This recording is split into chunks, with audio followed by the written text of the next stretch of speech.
Asked if the Bulldogs' loss may have had anything to do with them being down 5 goals at the last quarter or kicking at 42% accuracy, Beveridge said that statistics can be misleading, which resulted in David King choking on his flat white and Champion Data calling for an immediate inquiry. Welcome back to AFL from LA. I'm your host, Cindye, and I'm standing here outside of the world-famous Hollywood Bowl, where everyone from the Beatles to Beyonce have performed. A few things I learned this round. Adam Kingsley loves visiting Geelong. Damien Hardwick really hates Marvel. And common sense isn't so common. Let's get to it. Western Bulldogs coach Luke Beveridge called his team winners, despite their 14-point loss to Cindye at Marvel. The words left traditionalists scratching their heads, but drew high praise from the AFL's emotional safety unit, who reinforced that losing is a sensitive issue that needed to be handled as delicately as players' body weights. They then reminded those in attendance that keeping score had been eliminated from junior footy as part of an ongoing initiative to keep the game, quote, a safe space. Asked if the Bulldogs' loss may have had anything to do with them being down 5 goals at the last quarter or kicking at 42% accuracy, Beveridge said that statistics can be misleading, which resulted in David King choking on his flat white and Champion Data calling for an immediate inquiry. The Bulldogs sit at 11th on the ladder with a record of 5-6. They play the Pies next at Marvel, an away game. When asked to explain the bizarre fixturing, an AFL spokesperson said, "Locations and designations are just more misleading statistics, perpetrating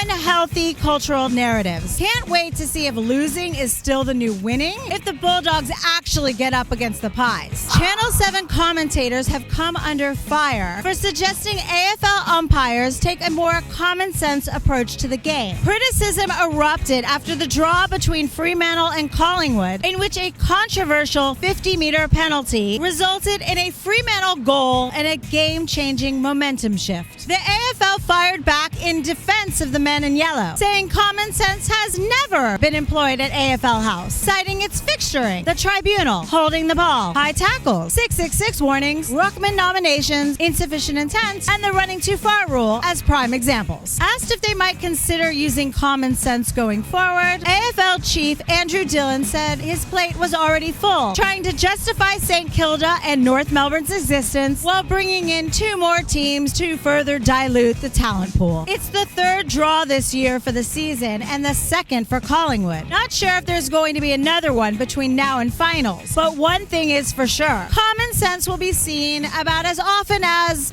Collingwood players at an airport. The AFL's Feelings Protection Unit has issued Dwayne Russell a please explain after the Fox Footy commentator audaciously revealed Giants ruckman Kieran Briggs is 6 kilos heavier than his Geelong opponent Toby Conway. This comes on the heels of AFL's enlightened decision to ban the publication of players' weights, claiming that the exposure could hurt the feelings of rich athletes, AFL players. The move, they say, aims to treat players' body weight with the same sensitivity as other personal data, such as height and age. Wait, what's that? You can talk about height and age all day long. Okay, got it. It's understood that Russell, who played 50 games for the Cats, was under tremendous stress during the broadcast, watching his beloved Cats, the team he was objectively commentating on, suffer their 4th consecutive loss to the Giants at home and their 4th loss in a row. When asked if he was offended by Russell's slip-up, Kieran Briggs, in between protein shakes, said, "What slip-up? I've been heavier than every other human since primary school." The Giants go to 7-4 and sit in equal 4th. They've got the Hawks up next in Launceston, a venue where they have, wait for it, drawn before. Is this the year we're actually going to get 4 draws in a season?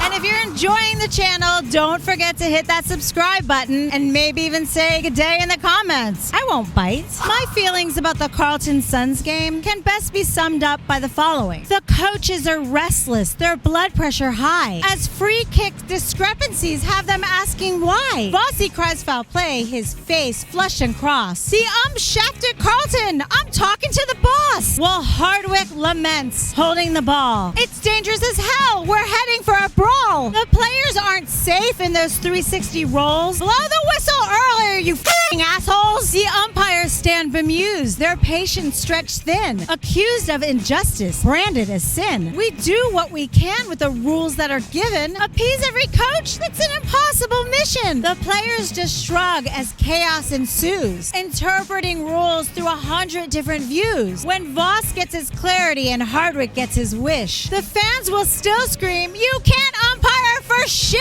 So blow the damn whistle or keep it unblown. The coaches will grumble, the fans will still moan. For umpiring perfection is just an illusion in this crazy footy dance of rules and confusion.